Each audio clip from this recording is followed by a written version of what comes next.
ईमान वाला जिहड़ा हुंदा है रहिंदा दुनिया ते वे ध्यान इहदा आखरत वल हुंदा है। दुनिया ते रह के आखरत नूं कमांदा है, थोड़ा खर्चा करके बहुता फायदा उठांदा है। दुनिया दे टगे दे के आखरत दी हमेशा दी कामयाबी ते खजाने हासिल करता है। दुनिया दे के जन्नत लभदा है, दुनिया कुर्बान करके आखिरत कमांदा है। इत्थे रह के अगे घर बनांदा है। हजूर सल्लल्लाहु अलैहि वसल्लम दी खिदमत अकदस के अंदर एक पेंडू जिहा सादा जिहा बंदा आया, आके अर्ज की हजूर कलमा पढ़ना चाहना। आका सल्लल्लाहु अलैहि वसल्लम ने कलमा पढ़ाया। हुण अर्ज करदा हजूर मेरा दिल करदा मैं हिजरत करके ते तुहाडे कोल ही ना आ जावां। हजूर सल्लल्लाहु अलैहि वसल्लम ने इनू हिजरत की इजाज़त दे दी। सारा कुछ छड्ड छड़ा के आका सल्लल्लाहु अलैहि वसल्लम की खिदमत दे विच ही रहन लग पिया। ते हजूर सल्लल्लाहु अलैहि वसल्लम ने एक सहाबी नूं नसीहत की कि अल्लाह दे बंदिया ए परदेसी बंदा है, सब छड्ड के अल्लाह वास्ते आ गया है ते इहदा ख्याल रखी। हुणे सहाबी सफ़र दे अंदर हज़र दे अंदर हजूर सल्लल्लाहु अलैहि वसल्लम दे नाल रहिंदा है। एक दिन की गल है कि हजूर सल्लल्लाहु अलैहि वसल्लम की खिदमत के अंदर माले गनीमत पेश किया गया। आका सल्लल्लाहु अलैहि वसल्लम ने अपने साथियों के अंदर ये माल तकसीम किया ते वंड के ना इस सहाबी का हिस्सा भी रख दिता। ये उस वक्त पहरे ते सी। हजूर ने यदा हिस्सा सहाबा नूं दे दिता, बई आवेगा तो दे दिया जे। पहरे तो आया ना, सहाबा ने यदा हिस्सा ये हवाले किया ते कहन लगा ऐ की है। सहाबा कहते ने तेरा हिस्सा है, हजूर सल्लल्लाहु अलैहि वसल्लम ने दिता सी। इन्हें वो माल अपने हाथ च पढ़िया तो हजूर सल्लल्लाहु अलैहि वसल्लम की खिदमत अंदर चला गया। कहन लगा हजूर ऐ की है। हजूर फरमाते ने कसमुन कसम तुहू लका, तेरा हिस्सा जिहड़ा असां रखिया सी।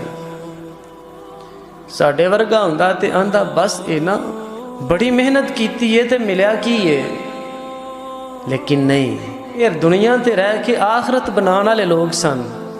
आखन लगे हजूर मैं इस वास्ते ते नहीं सा आया कि इत्थे आके कमाइयां करां, ऐ पैसे कमावां। तू की लैन आया सै? मैं इस वास्ते आया सा कि इत्थे मेरे हलक दे अंदर तीर लगे ते फिर मैं शहीद हो के अल्लाह की जन्नत चला जावां। मैं ते हजूर ईमान लियांदा सी अल्लाह की राह विच जान देन वास्ते। मैं ईमान इस वास्ते नहीं सी लियांदा कि मैं माल कमावां। हजूर फरमान लगे गल सुन, इन तस्दुकिल्लाहु यसदुकुका, जे तू गल सच्ची कीती है ना अल्लाह तेरी गल नूं पूरा कर देगा। थोड़ी देर गुजरी फिर मारका होया। मारके दे अंदर अल्लाह ताला ने इसकी ख्वाहिश नूं पूरा कर दिता। सहाबा किराम ने इसकी मैयत नूं उठाया, हजूर सल्लल्लाहु अलैहि वसल्लम की खिदमत के अंदर लैके आए। हजूर फरमांदे ने आ हुआ हुआ, क्या ये वही जानसार है जिहड़ा थोड़ी देर पहला आया सी, ए गल्लां करके गया है? जी हजूर ये वही है। ते जदों वेख्या ना ते इहदे हलक दे अंदर तीर लगा होया है।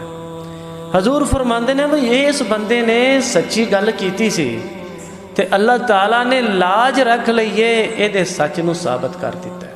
हजूर सल्लल्लाहु अलैहि वसल्लम ने अपनी कमीज़ दी, कमीज़ पहना दियो। फिर आपने इस शहीद की नमाज़े जनाजा पढ़ाई तो दुआ की, आख्या या अल्लाह ऐ तेरा वो बंदा ही जिन्हें तेरे वास्ते तेरी राह विच हिजरत की सी, यानी सब कुछ छड़ दिता सी। ते या अल्लाह फिर इस बंदे ने अपनी जान भी पेश कर दी। व आना शहीदुन अला ज़ालिक, रब्बा मैं इस गल ते गवाह हां कि ये मुहाजर भी है, ये शहीद भी है। हजूर सल्लल्लाहु अलैहि वसल्लम ने इस अंदाज नाल दुआवां कीतियां कि सुनन वालियां ने यह ख्वाहिश की कि ए काश ये जनाजा साडा हुंदा। ए ईमान वालियां दी सोच हुंदी है, लालच हुंदे ने। जदों ईमान वाले आखिरत दे लालच करते हैं ना तो अल्लाह ताला इन्हां दे लालच पूरे कर देंदे ने।